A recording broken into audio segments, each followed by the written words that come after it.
Do you want to start us, Max? You want me to? I mean, Patton's pretty cool. Yeah, Yeah. Patton is neat. So I want to say this is our terrible opening of the week. Today is 12/22. It is a Tuesday night. Walmart's scheduling process has thrown yet another monkey wrench into our system, so we're doing it now. Thank you, Walmart. Hashtag thanks Walmart. I don't want to be a monkey wrench. I don't know. Sponsored by that Target. But so today this is a World War II episode of the discussions of your last three brain cells. We're talking about General Patton and his escapades and his movie and all that jazz. Marcus is going to talk about a guy that brought a sword and a bow to World War II and like used it and all that jazz, which is entertaining. And then Max is going to talk about some nerd shit. So It's accurate. but we were getting warmed up and we were chatting a little bit and we were talking about the Patton movie released in 1970, won a bunch of awards with George C. Reilly portraying Patton, and George how C. Scott. I didn't realize it was George C. Sorry. whatever. I don't care. Same guy. Yeah. His first name was George. He did a good job, but the movie's like 3 hours long, and I watched it last night, and it was great, but it was like super long. So, but yeah, so Patton was a bit of a hooligan to say the least. Oh, yeah. So he just there's every single story about Patton. You go, oh, that's okay, and then it's like his resume is a mile long of just craziness. So he started off his first notable experience, other than being born, was following the raid of Pancho Villa in Texas. So Pancho Villa was a Mexican bandit that invaded and attacked an American town. They crossed the border from Mexico. And so the United States was like, oh, this is like a terrorist, this is a bandito, we got to go handle this. Sorry. So thanks, Marcus, that was great. I So they sent out an expeditionary force, this little group, to go find Pancho Villa, and they found some of his men in this little hut village area. And Patton drove down there, led a group of guys riding in jeeps, and they killed him. And what's notable about the story is not only was it like the first ever recorded of like mechanized cavalry in a modern sense, but also they strapped the dead bodies. They strapped the dead bodies to the hoods of the trucks and drove them back in to prove that they got them. That's one way to do it. And right, so that was like Patton's thing. It was like, oh, who are you? Oh, you're the guy that strapped the dead banditos to the front of your truck. And he was like, yeah. And that pace just kept up through his entire career. So following World War I, he was one of the first humans to be trained on any of the American tanks in a meaningful way.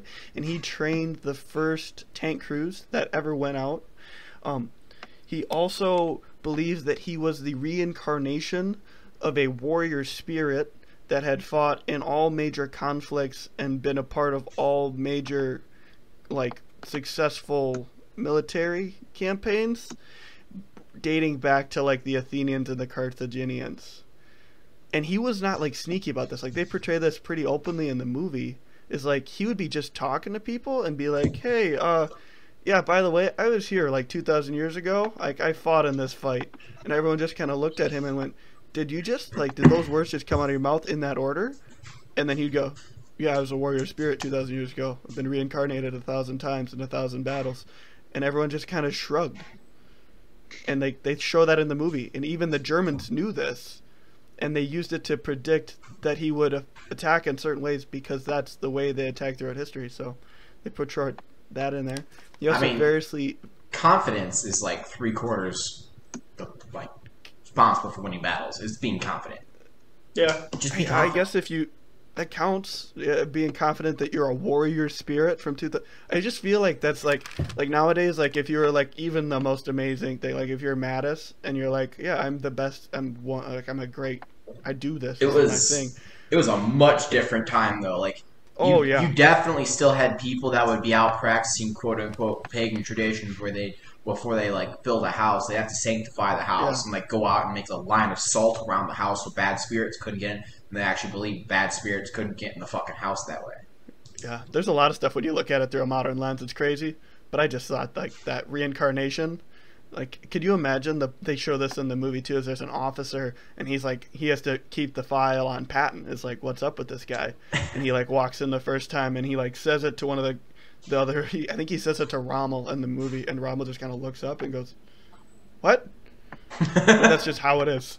Like there's all this stuff about him. Like he used to carry not pearl handled, because he's quoted as saying pearl handles were owned by pimps and thugs. He had ivory handled pistols.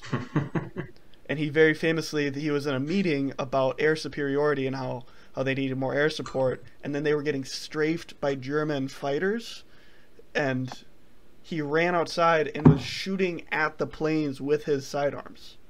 And they portray that in the movie, and he just like runs out and he's just shooting at the planes with his pistols.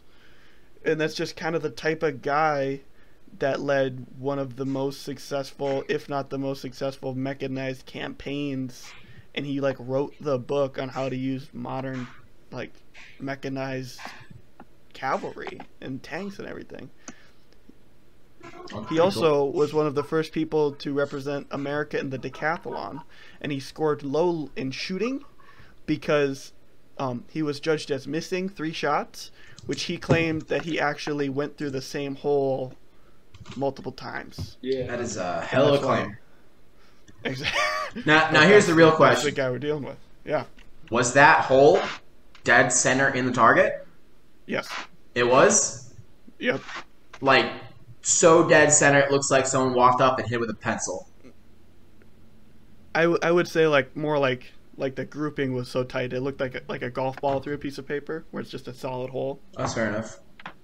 Right, but at the same time, like they're like, "Did you just miss the target completely?" But like, could you imagine the confidence of looking an Olympic judge in the eye and saying, "No, I shot through the same hole twice." I wonder if you can find that spread. You might be able to pull it up. You gotta be able to. This guy's nuts must have been huge. Actually, no, sir. I shot through that shit. Right. Yeah, I can't imagine that. That's well, I'm actually with him. I can, but like, yeah. But just like that's the kind of belief that he had in himself, was that he was not only that good at shooting, not only was he the reincarnation of a warrior spirit, it's just he had a complete and utter faith in himself and his ability to do things. Hey, that speaks miles for things. Like, yeah. Would you rather follow someone who is unsure of themselves and cautious and like they're really, really good at tactics and know everything and know how to like know everything, but they kind of portray themselves as being cautious and a little bit timid, or someone who is just so fucking confident and hasn't seemed to have lost yet whenever you're in a war where it's basically you're not coming back.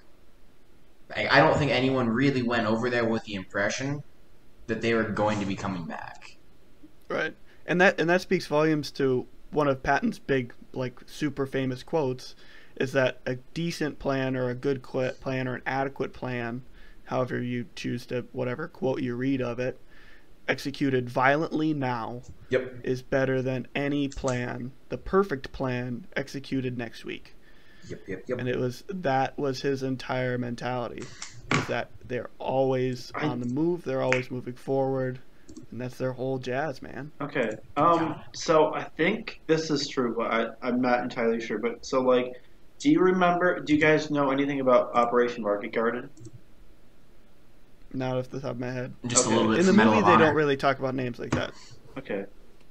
The stuff I was following was mostly just crazy Patton stuff. Yeah. No, like it's been a long time since I've seen the movie, but like, I know that I don't think they talk about it a lot. Max, what did you say?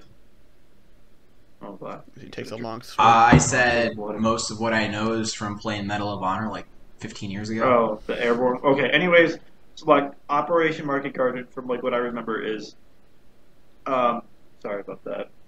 Bernard Montgomery's like brainchild of sending airborne troops into the Netherlands and then having they have to capture important bridges and stuff like that, like in Nijmegen and like Arnhem. Yeah, those are 2 places. Anyways, and then the whole idea behind this was that they would send up armored columns to meet up with them And once the bridges were secure, they would send the armored columns up, meet up, and then they had literally like a highway or a pocket which they would be able to funnel troops into Germany or whatever. And instead of I think Patton was in favor of just like sending a bunch of people over into Germany like right away and like not build up and prepare for this carefully planned out invasion. And this was like Montgomery's thing, and they pushed for this instead of like just throwing a bunch of men and people into Germany. Well, obviously, like if you read or know anything about the operation, it failed tremendously, and it pretty much delayed the invasion of Germany until like after the Battle of the Bulge. So it wasn't until 1945 that they invaded. But like this kind of goes to what you were just saying, and about a good plan executed next week. It doesn't really work. So like he wanted to just like send in a bunch of people right away and not like mess around. I think he wasn't worried about supply chains because his thinking was that if he could catch them off guard in retreat or trying to manage something or whatever, as long as you could keep them off balance, they can't do anything. Yeah, and like think of like in a video game where if you can keep like causing whatever to like falter or whatever, where they can't attack you, if they're constantly in a state of trying to recover, they can never make any progress forward. Yeah, and like that's what it kind of goes into the like I was trying to say, like in real life, there's an instance where his boldness was pushed aside, and then the cautionary planning out and strategic planned out invasion didn't work. So I don't know. Just thought it was interesting to bring up. So, anyways, kind of derailed that. Also, in his defense, if he's a warrior spirit, he's been planning this thing for years. Like a whole bunch of them right in a row, like 2,000 of them. Some other not so great things about Patton: he was not good on the mic. He got himself in a lot of trouble, and he pissed off a lot of people a lot of times. Because he would always say, and this isn't on the record, and then it was always on the record. That's how journalists work, is they wait for you to say it's not on the record just so they can put that part on the record. But he, like, impacted relations with the Russians in the tail end of the war. He got himself in a load of trouble a lot of times. The big one that killed his PR was he didn't believe in combat fatigue, which we now understand as post-traumatic stress, or he didn't think in like shell shock. He thought it was cowardice, and he viewed it as a way for someone who was drafted or someone that joined the army and didn't want to be on the front lines. He viewed it as cowardice, and it was a medically endorsed cowardice. I mean, that's a pretty commonly held viewpoint for that era. People especially who were at the very time, right? pro-war. Yeah. But he was to the point that he was violent with it. So he actually beat a violently shell-shocked soldier in front of like a priest and a bunch of doctors and nurses and some journalists, and he like slapped the shit out of him. That sounds like it was the U.S. Army in World War II. Right, but at the same time, it's like no, that's awful. You can't. Yeah. Right. You can't do that. So that was the thing that caused him to actually. He was vying for the lead army commander of the entirety of the invasion of Europe, and he lost that spot because they couldn't get behind the guy that's going to do that. So it ended up going to General Bradley, and he ended up still being a very big part of the war, but he got pushed out to a lot of different spots where it was more distracting the Germans, drawing attention away, kind of playing your feint card, where he never really got back into a lot of major battles. Yeah. I think that's fair. Yeah. So, what major battles was Patton involved in? Like, just roughly. So he was a massive part of actually kicking Rommel out of Africa. So his big parts are Africa and the invasion of Sicily, specifically. So during the invasion of, I think it was, I don't remember what the name of it was, but there was a failed attack. There was a massive Allied defeat in North Africa. Kasserine Pass. Sorry. Kasserine, yep. So then he comes in. That's where they introduce in the movie, at least, they introduce the idea that he's a warrior soldier from 2,000 years ago when he finds a different battlefield that he fought at, apparently. But so he goes and he comes in and he defeats Rommel, who's very famously, I think it was the Desert Fox. He was leading the Africa Corps. Yep. And he ended up defeating Rommel because he read Rommel's book. Rommel was actually not present at the battle as he had like an ear or nose infection, but he he beat Rommel, which was one of the first big blows to the German war machine and to like a propaganda thing. Like that was a big catch. Wasn't not to totally distract from that, but wasn't his victory largely credited to like the British? Yeah, so the British had a huge part of that. Montgomery was a massive force. Montgomery actually pushed Rommel back like halfway through Africa, but Rommel, wasn't the dagger in the heart and then the twist was they gave that one to Patton. But it was probably mostly Montgomery. But there's a big ego matchup between those two where it's like through the whole thing, like Patton made a lot of decisions that he shouldn't have made because he was trying to be the American war hero, not assisting the British war hero. Yeah, it's funny how much of Oh, go on. It's funny how much of being in the military is who has the biggest dick contest. Oh yeah. Kind of frustrating. But he's the cowboy. He wants to be the hero, so he was not going to lose that one. But no one cares about how big your dick was from 2,000 years ago. Exactly. They all had tiny penises. No, I'm kidding. No, there's a joke. It's a joke. Oh, is it? Thanks. Yeah, no, because like I thought it was an observation. They made small penises on like those like Roman statues and Greek statues because they thought like having a big penis, from like what I read, would distract away from like the natural beauty of the carving. I would have just said they were gross. Talk about Patton before we talk about dicks. Yeah. No. Definitely. I got like two things. Okay. So after Africa was a massive success for Patton, I wish. Then he was part of planning and then successfully invading Sicily, which is an island off of Italy, if you're bad at geography. So the invasion, he wanted it to go one way. He threw a big dinner. It didn't go that way, but then the way it worked, it just happened that he could do his exact plan, and it became a race to Messina, where he was racing Montgomery to Messina, which would cut off the extraction of retreating German soldiers. So by racing to Messina, he was able to show that he had military victory, he had mechanical victory over both Montgomery and the Germans, and that was his big win.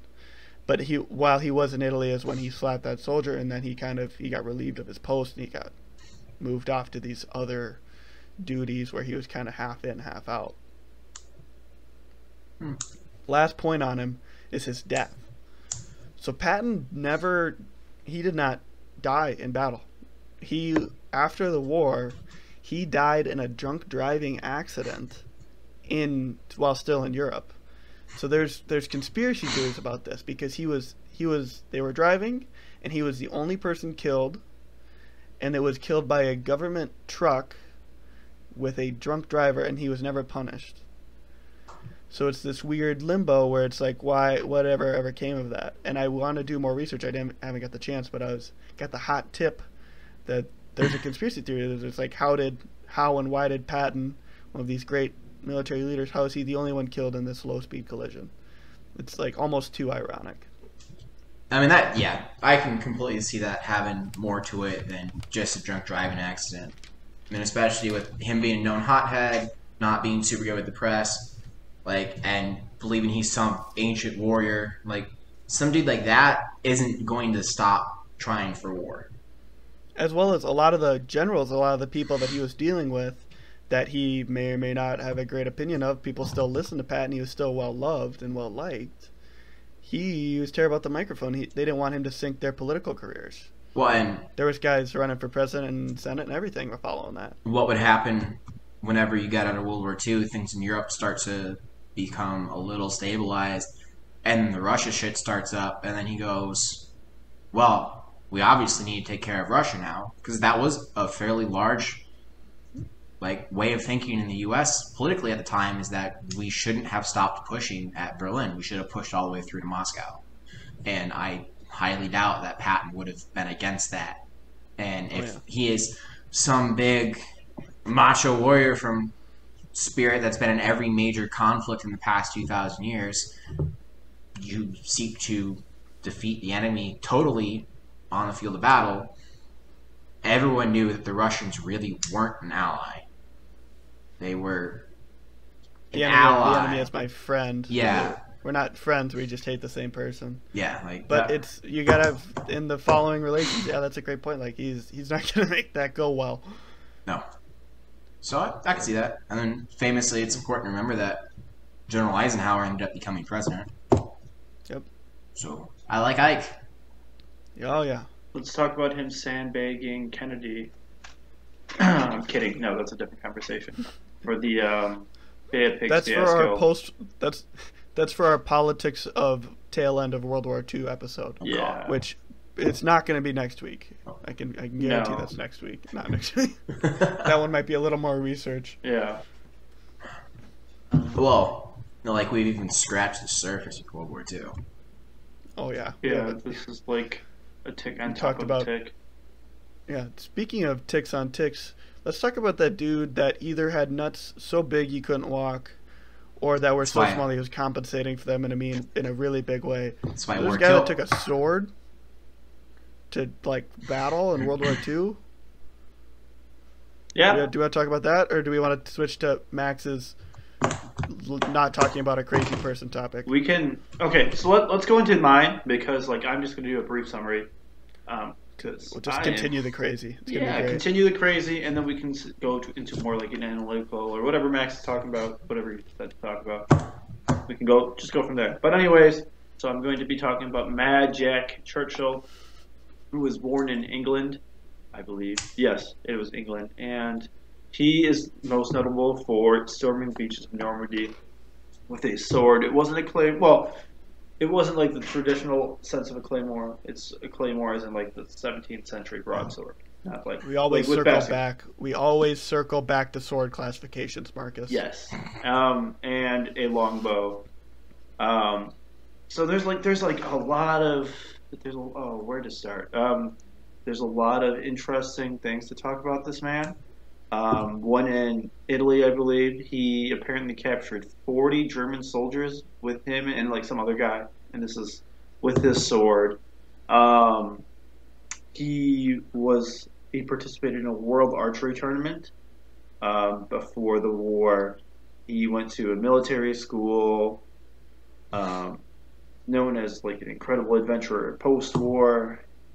Yeah, he was a very. Huh? Didn't he climb like Everest or something in the Himalayas?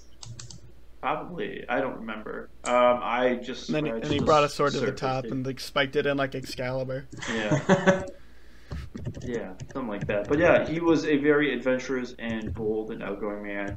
He was captured by the Germans. He escaped and he was recaptured, only to escape again. And he was picked up by an American unit, and then he convinced them that he was finally a British soldier.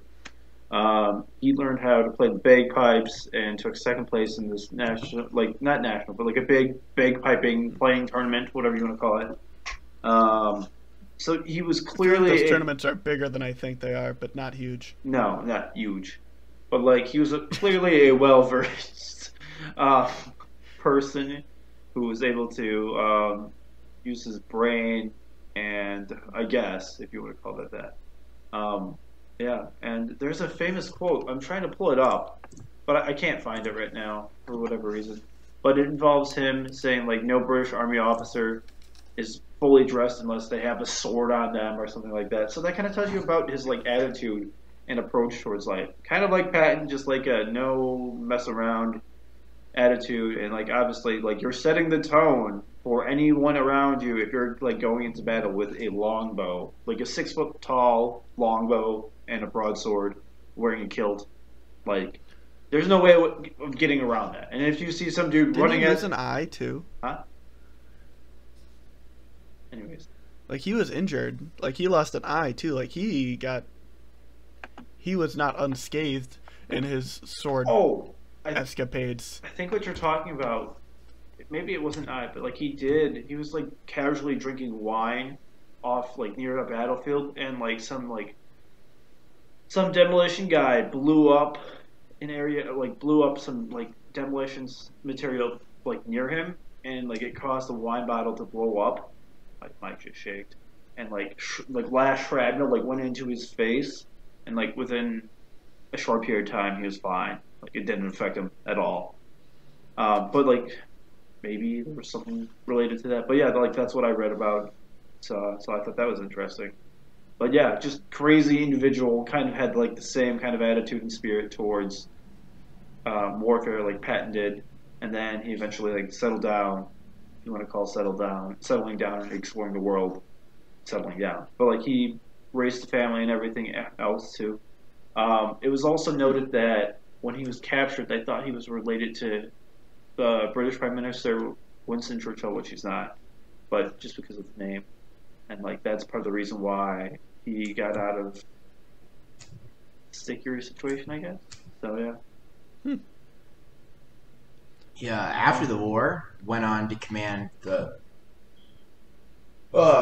British SAS unit in Palestine.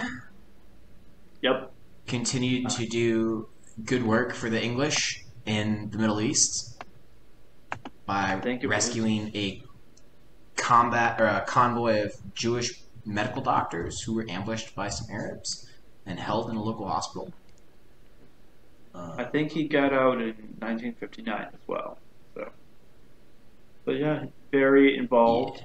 He was awarded a couple prestigious medals across, like along the way, which shouldn't be a surprise given like what we've talked about. Yeah, just interesting. Did he retired? And he devoted himself to his hobby of buying and refurbishing steamboats on the Thames. He acquired 11. It's a very common hobby. It's easy to get into. Low buy-in costs. We completely forgot to mention the fact that before the war, he crashed his motorcycle into a water buffalo in India on a 1,500-mile trek. This was in like 1940. The buffalo must have been walking for a long time. Yeah. Like 1939, 1940. Well, that's fine. Jesus. But yeah. Interesting. The one thing I'm caught on in all of this is like he has a confirmed kill with an English longbow during World War II. Yeah. And I just feel so bad for that poor German fellow who is in the trenches hanging out, and he peeks over and he goes, "That guy has a bow." And he goes back down and he tells the guy next to him, he goes, "That guy has a longbow," and he's like looking at us. There he goes, "Why would he have a longbow? That's obviously false." And he peeks up and gets shot with an arrow. Like, what do you even... There's no response to that. Well, apparently he shot him through the neck. Could you... That's just not a... And he was seen returning to camp with his bows strapped to the side of his motorcycle and a German officer's cap dangling from the motorcycle's headlight. Can you... Oh my god. And he liked to rush into battle playing his bagpipes. Yep. Did he wear a kilt too? That was the thing? I believe so. Yeah. God. This guy is too much man for one body. Yeah. I think that's safe to say. He also surfed and designed his own surfboards. I bet they sucked. I bet that was the one thing he was bad at. He could just never figure it out. He just made boogie boards like a boss, but he's just made a mean boogie board, but just couldn't get it to surf. What if it's just like Mel Gibson in The Patriot, and he just has like 1,000 chairs that he's broken because he just can't figure it out? So he's like, "Fuck chairs! I'm gonna go start making surfboards and refurbishing steamboats." And he's captured, and he's like, they pull him into whatever office, and there's like a surfboard there, and he's like looking at it, and they walk in, they're like, "What are you doing?" He's like, "I'm just looking at the surfboard." I can make it better. How this thing works. I can make it better if you give me an extra ration. I don't know how that would go. I can make it better if you give me my bagpipes. If you let me play. That's one of my friends. Is his favorite scene in all of Patriot. He was just sitting there. We were watching it. I'm just waiting for this one scene, and it's when Mel Gibson is in there looking at that chair, because he's in the British officers thing. Like, you gonna make a deal about whatever, and there he's like waiting to go in, and he sees this perfect rocking chair, and he's just trying to figure these things out. So he's like over there looking at it, and the British officer like walks out, and he's like on the ground like looking at the bottom of this rocking chair. It's just But that's like perfect though. Yeah. Oh yeah, this is classic. I'm glad that got brought up because like now that you said it, maybe a bit now. So I think we can reach the consensus between Patton and Mad Jack Churchill. That's about 12 men between the two of them, just in testosterone alone. Yeah. They must have been taking Alex Jones testosterone supplement. There it is. He's got a testosterone supplement? I'm sure he has a testosterone supplement. Oh God, I hope it's got his. I'm sure it's full of bullshit too. I bet it doesn't work at all. Yeah, it's probably just like a sugar pill. I was just gonna say placebo pill. If you take enough of these pills, you become a warrior spirit that's been reincarnated for thousands of years. Then you won't be turned gay by the frogs and the chemtrails. Yeah, immune to the gay frog chemicals. Yeah. So wait, are we saying that Alex Jones is also a warrior, and that he's just like a in his own way? Yeah, I was gonna say like I don't know if he's the reincarnation of a warrior spirit, but he's a warrior in his own way. Yeah, I was gonna say like this man. Not all warriors were successful. Yeah. Right. It's a good way to top off our conversation about interesting people. The Alex Jones mention cannot be forgotten. To our audience out there, if you don't know who Alex Jones is, please do yourself a favor and like just Google him and watch some YouTube videos. He's batshit crazy. No. If you have 8 hours of your life to devote, go watch Joe Rogan, Alex Jones 1, and Joe Rogan, Alex Jones 2. Now, if you feel like on the podcast and he opens wide up, it's amazing. And if you found like you need a follow-up, the Drinking Bros guys also did 2 episodes with Alex Jones, and they are both phenomenal because unlike Joe, where he'll sit there and argue with him and try and make a point, they'll just let him talk. You just let him go. And it is amazing. Overall, I would say that his entity, his presence it's not as refined as our method though, if we're just talking direct comparison between material. I think ours is a little more refined. His is definitely it's got a higher production value. I think he's got video. His microphones are probably a little higher quality, but yes. I feel like we could do a whole podcast on Alex Jones. Oh God. Oh, yeah. I would love to. Oh God. That might be a New Year thing. Like a next year thing, not New Year's, but next year. Yeah, give it a little bit. We get good at it, so we can do it right. Do Alex Jones some justice. Okay, we'll put it on the list. Okay. Alex Jones. Okay, so Max, you were a little elusive on trying to pin down a topic last week. Did you settle on one? Yeah, I decided to go with the German rifle platoon composition. So this might get a little dense. It shouldn't be too bad. I have a little bit of explanation. I have basically a theory that I want to put out there that hopefully you'll have seen the evidence for after I'm done talking, and then I want to discuss it and hear what you guys think about it. So, what a lot of this comes down to is the basis of modern warfare is based on the idea of fire maneuver. That one, you have 2 elements in your group. One element is firing and suppressing the enemy, while the other element is bounding forward, using that suppression to move closer to the target. Then they alternate, and that's how they get, and then they trade. So the other group ends up taking up fire suppression, establishing a base of fire, and establishing fire superiority, while the other group moves up, and this is how you attack targets. This is basically how you've attacked targets since modern warfare as we know it has been implemented. So the late 1800s, early 1900s, whenever we actually started seeing movement. Besides World War I, and even in World War I, you had the same idea was essentially there, where you would artillery barrage them and try and keep their heads down while your infantry dudes moved up. But whenever it got smaller, more mobile shit, you still had your cavalry element fucking pulling security, popping dudes, establishing your base of fire, and your other side moving. And this element is what the Germans took and just fucking ran with and amplified up to 1,000. But what I'm specifically attacking here is the way the Germans had their rifle platoons set up, it would have not made a difference in combat, like in their combat effectiveness, for them to use a semi-automatic or fully automatic assault rifle or battle rifle as we commonly know it now, as opposed to the bolt-action Kar-98Ks that were mostly used. But what if they use longbows?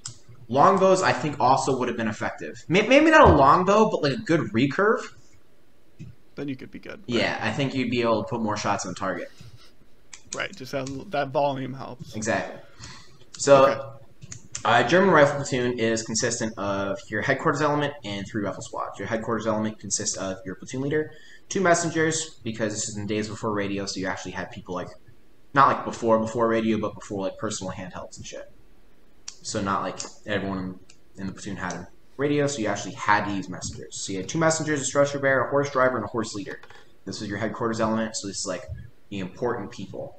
Then you had your 3 squads, which are made up of a squad leader who carried an MP40, a deputy squad leader who carried an MP40, a machine gunner who carried an MG42 or an MG34, an assistant machine gunner who carried a Kar-98K and the ammo for the MG, and 5 riflemen who all carried Kar-98Ks. So did they all carry ammo for the MGs as well, or was it only the one guy? I imagine that it was probably distributed out amongst the rest of the platoon as well. I mean, because that's just the way stuff like that breaks down, and it's probably dependent on the mission and stuff and what you were doing. Mm-hmm. But I mean, how much was available? Yeah, the MG42 wasn't shooting a super big round, so it would have been fairly easy for 2 people to carry most of it. And that it was a fairly portable weapon too. Like, and if I had done more research and been a little smart about this, I probably would have had a little bit more talk about the MG34 and 42 because they're just masterpieces of engineering, and they're relatively light compared to other MGs at their time, which is one of the elements that allowed this method of fire maneuver to be so successful. Because you had a essentially man-portable machine gun that, while it was still a crew served, could be picked up and moved by one person while the other person carried the tripod and the ammo. And that's, I'll get to that in a minute, but while the opposing, we were using the Browning 1919, or the M1919, and while it was only a 30 caliber weapon, was a 5-man crew-served weapon, and was just heavy and fucking hard, and just impossible to deal with. So, whenever we break this down, what you're seeing is that in a rifle platoon, which is like the second smallest level of operation, or like element of operation that they operate at in the German military, the smallest being the squad level, you have 3 machine guns for, 40 people? And at each of the smallest, or at the smallest unit of operation, for each of them, they have a native machine guns. They are able to fire. They are able to provide immense fire suppression for just those 9 dudes. So you're able to establish a solid base of fire and establish and get people bounding forward to meet the objective with that. So the argument comes in that because they're able to put so much firepower down with the MG42 or MG34, which had an effective combat rate of fire of between 250 to 350 rounds a minute, which is a lot. That because they are able to put such a rate of fire, having the Kar-98s be able to put a sustained, accurate rate of fire on the target was just as effective, was just as, if not more effective, than if they had been able to issue a semi-automatic or fully automatic weapon based upon what was available at the time. Because they did not have, the Germans did not notably have a semi-automatic battle rifle that was as effective as the M1 Garand was, or a similar fully auto platform that was available in a rifle cartridge. Because they had the MP40s, and they did issue those. But that was a pistol cartridge. That was a pistol cartridge, and was also used, but it was used basically just to add to a general volume of fire for whenever you were bounding. And they just would pop it up and just point it in the general direction and fire bursts just to put noise in. It wasn't actually trying to hit people. Quick question: is bounding like the technical term? Like I've noticed you've used that. Is that Is it just like moving forward? But is bounding is the technical term? Yeah. So if you're moving forward in a tactical sense, you are probably bounding. Like if you are taking contact or you are expecting contact, you will be bounding, which basically means you are like doing like a leapfrog thing. There's this little. This isn't super relevant, but there is successive and alternating bounding, and successive is whenever you have two people, you start on a line, you have one element advance, then you have your next element advance until it is online, and then you just keep doing that across whatever you are assaulting, and then alternating bounding is actual leapfrog, where you start in line, you have your one element go forward, then you have your next element leapfrog forward and go in front of it, and then you just keep doing that until you reach it. Okay. It might be backwards because I'm kind of retarded. But it is definitely successive. Coming back to Alex Jones. I was just going to say. So if we compare what we just saw, which the notable takeaways from the German platoon composition are that they have 3 native machine gun elements, 1 in each squad, so able to provide a large amount of fire output. And the rest of the platoon is basically outfitted with bolt actions or pistol caliber submachine guns. Mm-hmm. So if we take a look at the other side of the argument, or the other side, at least, of what they'd be seeing on the Western Front of Europe, we'll take a look at a standard U.S. Army rifle platoon. A standard U.S. Army rifle platoon was composed of your command group and 3 rifle squads. The command group was a platoon leader, platoon sergeant, platoon guide, and 2 messengers. And then your rifle squad consisted of a squad leader, 2 scouts, an automatic rifle team, which is an automatic rifleman and ammo bearer, just normal rifleman, an assistant squad leader. It's important to note that, I'm sure it was this way in the German platoon too, but I couldn't find anything directly stating it, that all soldiers in the American rifle and the U.S. Army rifle platoon are trained on all weapon systems being employed by that platoon. The automatic rifle team were just using bars, so they weren't using they weren't using a weapon that was comparable in suppression potential as, say, an MG42 or an MG34. It's not like they're using... The bar is more similar to a Bren in that sense. Yeah. Yeah, I would say if we're going to compare it to something modern, it would be like... It's supposed to fill the same role as like a saw gunner, an M249 gunner as we know it now, because that's the same position. They're automatic riflemen. But it's not able to put out quite the same amount of firepower, like rate of fire, because it's like what? Yeah. It's like a 20-round box mag. Yeah, and it's a large caliber weapon too. And the cyclical rate, there was 2 settings, and it was between 350 and 550 compared to like 1200 for the MG42. So drastically lower. And everyone else in the squad would be armed with an M1 Garand. So if you look at it, and then one more thing. So the U.S. Army rifle platoon did not have a native machine gun platoon or machine gun element in it at all. So they did not have anything comparable to an MG42 or MG34 team in a platoon level. So it's important. If you look back at the German rifle platoon, they have a machine gun element native to each squad, so they ultimately had 3 per platoon. So it's not even 3 versus 1, it's 3 versus 0. For a U.S. Army platoon to employ a crew-served machine gun, they would have to call upon a completely different element outside of the platoon. I think it was at a company level, I'm not sure, but I would imagine every company would probably have a heavy weapons platoon. Yep. Similar to how the Marines do it now, but I don't think it was attached to the platoon. I don't think it would be distributed out to the platoon, so I don't think it'd be like, hey, first squad, heavy weapons platoon, you're going to go hang out with first platoon all day. Like, I don't think it was like that. I think you had to specifically request support from the heavy weapons platoon in order to receive support from machine gun team.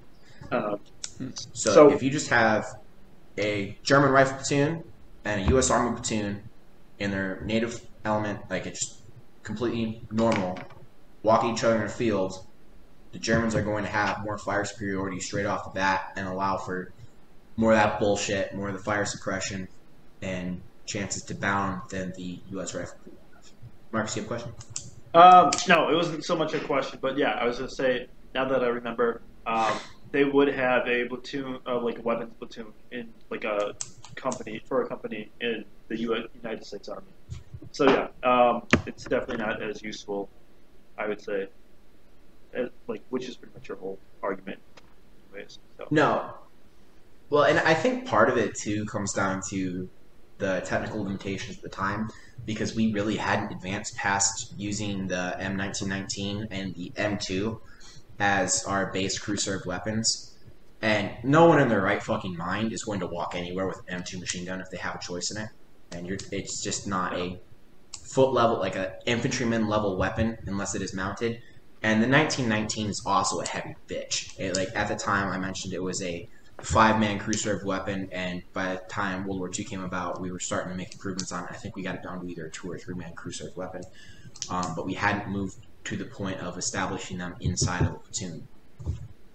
So, the important part, or one of the kind of important takeaways from this as we look towards kind of current times, is if you look at the German platoon composition of the time, it looks very similar to our modern U.S. Army platoon composition. Whenever we break it up into a modern U.S. Army platoon, we have 4 squads. Our headquarters element, we do kind of have a headquarters element. It'll be a platoon leader, platoon sergeant, RTO, and a medic. But then we break it into 4 squads. We have 3 rifle squads. Each rifle squad has 2 automatic riflemen per. And then we have a weapons squad, which has 2 crew-served machine guns in it.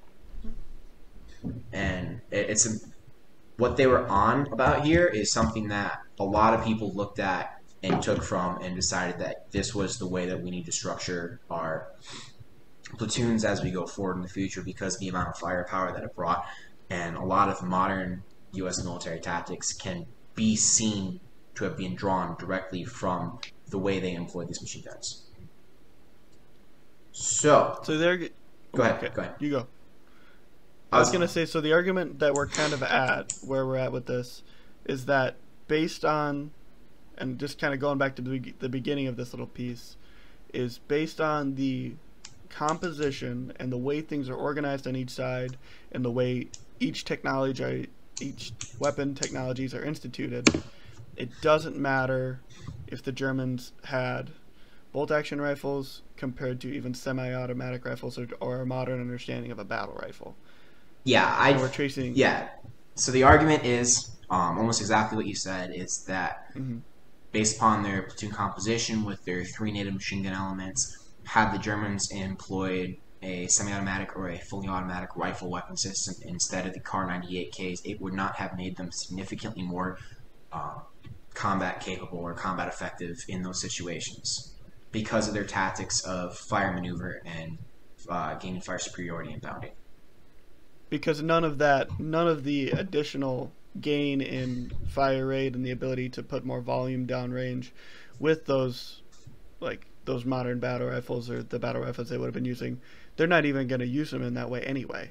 No, they have that crew served machine gun for that. They have that MG42 there. That's the purpose of that, is to throw bullets downrange and to make noise. Yep. And then that allows these guys to move. And they're not going to fire a lot of shots, so they don't need a lot of shots at a lot of times. They need to pick and make accurate shots.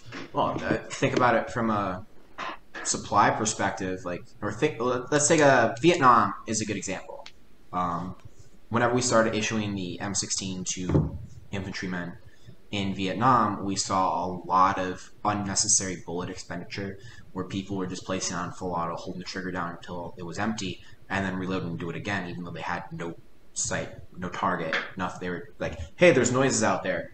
Bang, bang, bang, bang, bang, and then just holding the trigger down and letting it go. Just wasting ammo. Yeah. Now think about World War II, where the cartridges were often heavier, so whenever they're heavy, you can't carry as many. You're working in the Germans, you're working often on tight supply lines, or if you're blitzkrieg. Like, even in the best of times for the Germans, they worked on a very, very tight supply line because of blitzkrieg, because they outran their supply chain so much. Mm-hmm. Do you want dudes that are out there snapping off extra shots because they know they can get away with it, like they can make quick follow-ups, and they're going through more ammo than necessary, or do you want dudes out there taking their time and hitting what they're aiming at? That's a fantastic point. Yeah. As well as the supply chain of getting like an STG-44 or one of those newer battle rifles into the hands of every single person. That's resource dense when they have all these cars. Yeah. So I think it's okay. I think you made like a great point too, or a great correlation between the use of like automatic rifles and how like during Vietnam the M16 saw saw an increased usage of ammunition for a lower rate of kill or confirmed kill, and there's like correlations and studies which show like as these weapons were implemented like the M16 throughout like the previous decades, the ammo spent per kill has gone up drastically speaking too. I think that's kind of important to like bring up too. Yep. But yeah, you were hitting home. It's important to realize that the commanders of our modern military force also view this as a issue, and most troops are actually all troops are taught whenever they're going through like some sort of basic combat training, or like the ones that actually are combat arms troops are taught to only shoot on semi-auto. You are taught to never use full auto. It is not your job. That is the job of someone using a SAW or a 240. If you are not using a SAW or 240, you are not to hold that trigger down for more than one shot. That's not your job. We have a different tool that does that in a better way. You literally serve a different purpose. That's exactly what was going on with the German rifle platoons at the time. Yeah. Okay. So I found that interesting. This all came about off of a Reddit post that I saw a long time ago, and I think it was on like Our Guns or something, and it was some dude fawning about STG-44, and it was the classic. And I used to do this myself, like, oh well, the Germans would have done so much better had the STG-44 been introduced and distributed earlier in the war. And it's like, this dude just fucking took the argument and just ran with it and demolished him. And it's like, that is fascinating and something I never thought of, but makes so much fucking sense. Comes back to, it doesn't really matter how good your tool is, it matters how you use it. Well, if you use it is just part of it part of it too is that the MG34 and the MG42 were very, very, very good tools, and it was an increase in technology that allowed for a change in tactics. So. And when the other side hadn't covered that, it allowed them to make a lot of ground. I watched an interesting conversation from, like, I think it's Lindy Beige. He does he's amazing. He makes long form videos. He's awesome. He also made a video. I watched an hour-long video from him about storming castles with ladders. Like, he just like ran about ladders for like an hour. That was a very fun one. It's a completely different topic, but he covered the difference in tactics between the Bren, the British Bren, which is more equivalent to a box magazine, much slower rate of fire, much more accurate, compared to the MG34, MG42s, which were they were designed to be a bullet hose. The goal with them is as much volume and to be able to produce them at a massive scale. So they're stamped, their tolerances were lower, and they just ran. Yep. They were great, and they're awesome, and they're designed to go, and then go some more, and then guess what they do after that? They go. But the Bren was much more precise in its ability to do things, but it couldn't do the volume. And he talked about the difference in tactics between when the Bren was shooting, it was shooting at targets, at individual targets, and it could be pinpointed, and the way that they could advance could be more direct than with an MG34, because that bullet hole doesn't necessarily put bullets on a target. It puts a spray. It puts a wall of bullets in an area. The 42? Both. Oh, and 42. Yeah. Because like I'm pretty sure mechanically they're the same, but like the MG42 was more stamped parts, so they could be produced faster. Yeah. It had less. The 42 has a higher rate of fire too. And a higher rate of fire. Because the 42 is what became known as Hitler's buzzsaw. But yeah, they're going to be employed. Yeah. Right. So and he talked about the difference between being able to put specific shots in a specific area and how that influenced their ability to advance. So that's something we could cover as well. We totally could, because that is a current argument being taken up by the U.S. Marine Corps in the adoption of the M27 I think it's infantry automatic rifle. They're basically trying to outfit the entire Marine Corps with the M27, which is basically a little bit more heavy-duty M4, and do away with the idea of having a dedicated automatic rifleman, and they're trying to get rid of saws out of their armory and just go with M27s. And they say that a higher sustained rate of accurate rounds, or a sustained rate of accurate rounds, is just as good at providing suppression as a large volume of fire of inaccurate rounds. And they think that it's something like one accurate round from the M27 is supposed to be as good as 3 to 4 rounds from a saw. And so by that logic, even if it shoots 3-4 times slower, it's still viable. Yes, because you're supposed to be taking aimed shots, and it's accurate fire as opposed to like general area fire. Because like a little bit of machine gun theory here, but like saws and 240s and stuff, and just machine guns in general, fire in a cone. So everything out from the barrel is a cone, and that's like your suppressive range. Right. So like you're gonna hit in that general area, like you're gonna have like a dinner plate at like 200 or at like 50 yards, 100 yards, and that's the area you're suppressing. Whereas they think one round from the M27 right in middle of the dinner plate is better than 3 rounds randomly around the dinner plate. But yeah, I don't agree, but yeah, from like what we're talking about, that doesn't make sense because the goal is to suppress someone with a machine gun. If you wanted to aim with like a pinnacle point, like whatever, if you wanted to aim like on a concentrated point, wouldn't you just use a different gun instead, or wouldn't you have an infantryman or a DMR take? So one of the arguments for the 27 is that it is a little bit more heavy duty weapon, and it is accurate out. Like the dudes that have used it for accurate long range shooting, or at least long range for 5.56, so like 600 to 800 yards, say it is fucking amazing. Say it is like one of the best 5.56 rifle platforms they've shot for distance shooting. Like they're talking like just fucking pinging targets out at 600 meters.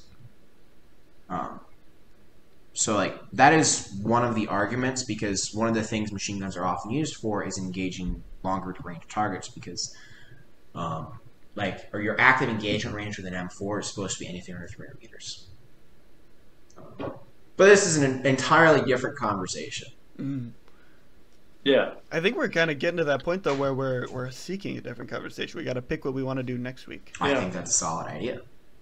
I've been writing down some ideas that I had on my note card, and I will read them off, and I will put the ones that we do not pick into our master list. So I noticed we talked a lot about technology. So I would like to talk about technology advancements from World War I to World War II. So we could that's something that we could each pick like a different realm. Like you know what? Could do science, like technology. We could do medicine. We could one of us could do. You know what might be more fun? If depending on if you want to do warfare technology advancements or non-warfare, or just world changing, doing Civil War to World War One, because I think there was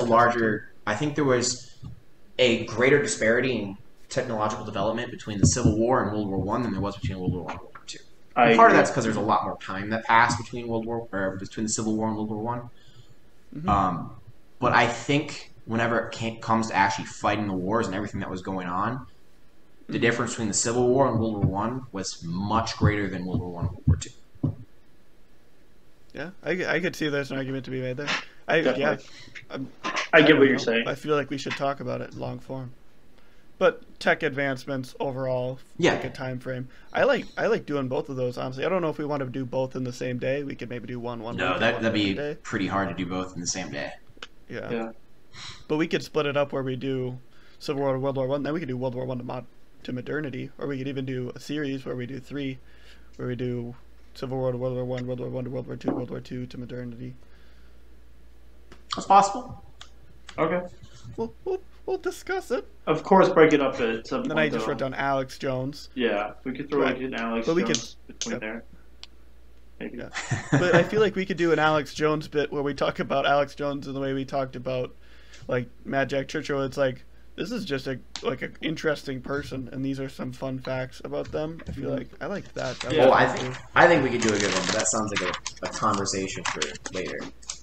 Right. I feel like we could do a whole episode on Axe Jones, but I think a short introductory one might be worth it. Okay. As well as the Bren versus MG42 argument and modern connections. That's just what I wrote down in my card. Oh. I feel like the Bren versus MG42 argument and modern connections would fall heavily on you, Max, because that's kind of your wheelhouse right now. A little bit, yeah. Nice smirk. I would also, you could talk about the COVID vaccine, because I don't want to toot my own horn or anything, but I have a degree in biochemistry and I'm working on a master's in applied biotechnology, and I work in vaccine research, so I'm kind of like, it's kind of in my wheelhouse. So I would love to talk about the vaccine. It might be more because the COVID vaccine is a real hot button thing right now. It's topical. It might be more fun to talk about famous vaccines throughout history and how they've been developed. Oh, I could talk about some fucking vaccines, boys. Okay, that's what I'm doing next week. So I'm gonna write it down so I have it so I can think about it. We're gonna talk about vaccines through history. And we're going to talk about the origins, the things that went well, some of the massive failures, specifically the Cutter incident, which is my favorite absolute complete and utter failure, blunder of our ability to regulate vaccines. It has really impacted the modern world and the way we handle things. So we'll talk about that crazy thing, as well as we can talk about the modern vaccine. So I'm talking about vaccines next week. That's what we're doing. Okay. You two can pick whatever you want. I'm talking about vaccines. I'm excited. Well, I have an idea. Good one? It might be. I don't know how capable I am of actually discussing this because this is more of like a potential like master's doctorate for a history major or a fucking master's thesis. You know what I mean? Are you pitching this to Marcus? Maybe. But I want to talk about the development of like military, like tactical literature from the first ones that we have recorded to modern-ish times. I feel like that could be incredibly interesting. That could be a neat one. Might be a little heavy work-wise. What would you define? The only problem with that is like, what would you define as like the first, or would you have to do research to that? I'd have to find out, but my criteria would essentially be things that are specifically discussing tactics and how to win battles and win wars, and how like to structure your military force, how to structure your leadership, how to structure your training, that type of stuff. And I could totally work with stuff that is doing that through the process of telling stories and demonstrating stuff, because I know that's the way a lot of stuff used to be communicated. It wasn't until like the 1400s of the Renaissance where people started really like technical writing as we now know it, where they started like writing manuals and stuff. It was a lot of stories and examples as opposed to step A, step B, step C. Okay. So I think that makes sense. Yeah. I would like think about that for a sec, but that makes sense. I think the hard part that might become a series too. Yeah, that might be recurring. It very well might end up being like development of military literature through Renaissance Italy or something. Because I know that'd be a good one. You just pin it down to do 15 minutes. Yeah, down. There's a lot of Machiavelli. Yeah, that would be great. But there's like a lot of training manuals out there. Well, I don't say a lot. Yeah. There's a few training manuals out there involving like swordplay and stuff like that. I know. Yeah. Obviously, it's a little different because like people don't use like long swords and different swords as much now compared to like if you think about like Japan. There are like sword masters, for lack of like better terms, who have like passed down knowledge to generations, and they can trace back this knowledge to people from like the 1500s. Yeah, I'm not so much interested in the modern application of said knowledge. I'm more interested in them choosing to document and how they structured their documentation. Okay. So it's really boring. No, that's not so boring. It's literally a report about the books. Yeah, that sounds interesting. Yeah. No. Yeah. I feel like it's one of those ones that as soon as you peel back the cover a little bit, it goes, oh, this is actually super neat. It might be. Or it's just going to be a complete failure and I'll have something else to talk about. That's what you don't want to talk about. That's what you want to give to Marcus, isn't it? I see through your clever team. No, I'm going to do all the pre-work, and then he can go use that for his masters. Right. Perfect. Oh God, I don't think that's happening. Not with that attitude. All right. Maybe in com. Do you have any ideas you want to talk about next week? Me? I don't know. I was thinking of a couple things. I was thinking about like one of my favorite bands, like the early stories or whatever of Metallica, or something involving like tribals. So like either like Polynesian, like tribal tattoos. Yeah. I was just gonna talk about like, a bunch of douchey New Jersey dudes. Oh yeah. Okay. I just had an entirely different idea. What was that? So Marcus, you know how we got really into like characters that we thought were awesome from World War II? Yeah. And we could just like characters that we thought like this is a cool character. You know what character Max should do? Who? Jimmy Buffett.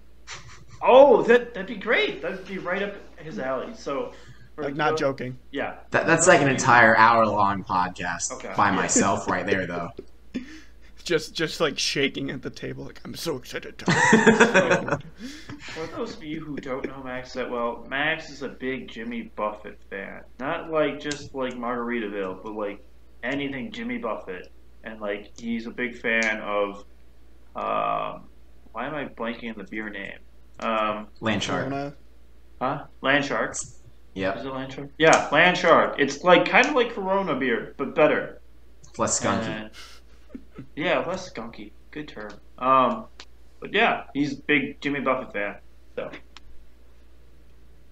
So I guess next week we're talking about vaccines, an introduction to the discussion of military literature through the ages, and Jimmy Buffett.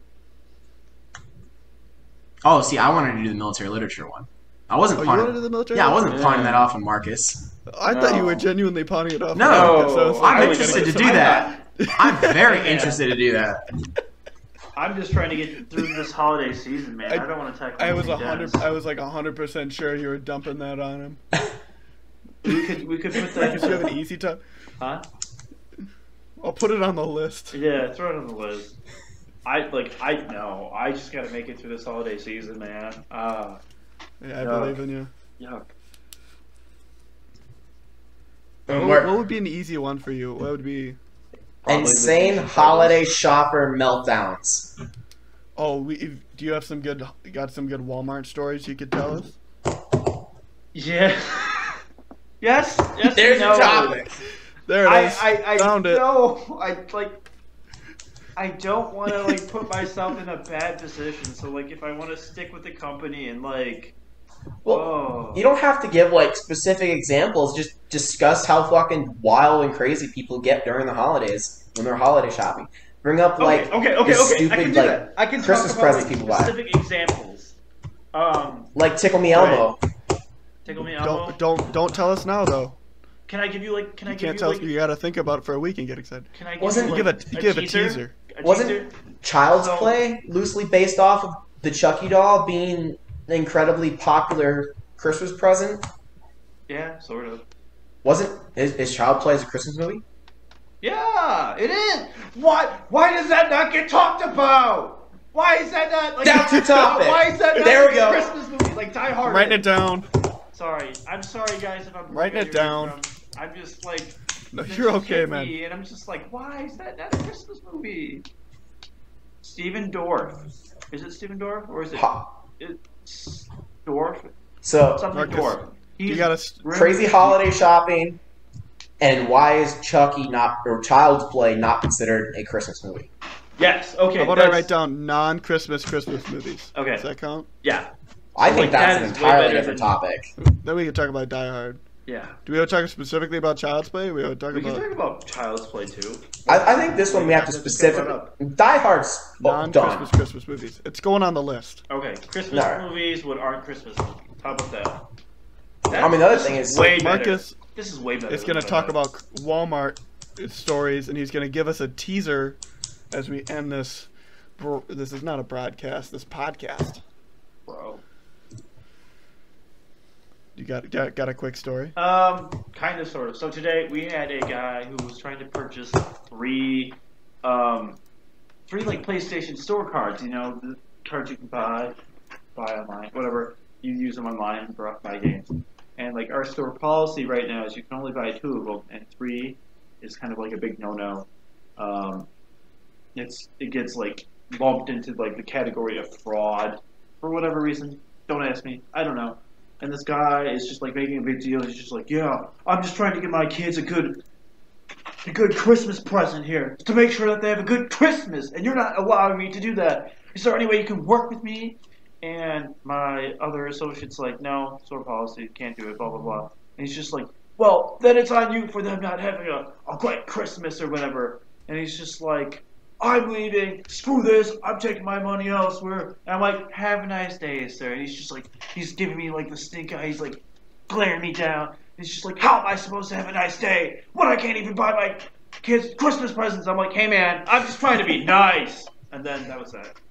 Lame story. But like, I was just like, dude, come on. I literally said, like, I'm buy supposed 2 to and then just come back like the next day. Yeah, like literally, that's what we said. We're just like, come back in like 10 minutes and buy another one. But like, no. That's what I had to do. Like walk in, buy 2, leave, walk back in, buy 2 more, and leave. Well, like, I have to stand in line for 30 minutes. Well, don't wait until the last minute to do your holiday shopping for your kid. All right. Well, with that kernel of wisdom, yes, I think it's time we wrap it up. Okay. Yeah, I think next week is going to be a roller coaster. This one was fun. Yeah, that was a good one. I hope people listen all the way to the end.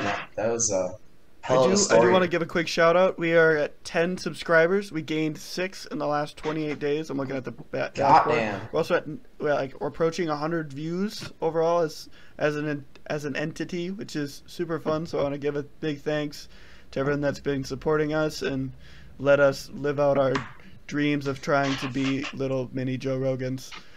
We'll get that big someday. Eventually, we'll have Alex Jones on. It's going to be great. He's only like 180 pounds. He's not that big. He's like 5'5".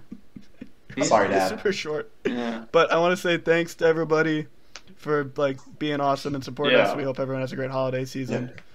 Merry Christmas. You guys got any closing thoughts? Happy Hanukkah. Merry Festivus. Kwanzaa. Happy Yule. Just a couple days ago. Yule? Are you talking about the pagan? Yeah.